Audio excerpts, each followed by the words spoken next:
আসসালামু আলাইকুম রহমতুল্লাহ বরকাতু। জামাতিরা যদি ক্ষমতা আসতো তাহলে কি অবস্থাটা হইতো? শামসুদ্দোহাকে ইমামতি থেকে অব্যাহতি দিছে।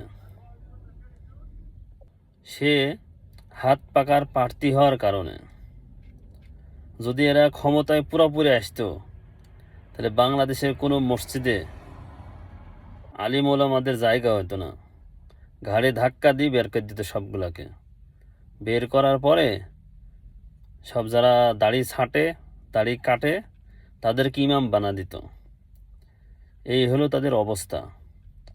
ফুল ক্ষমতা না পেয়ে তাদের এর অবস্থা। যদি ক্ষমতা পায় তাহলে কি হইতো?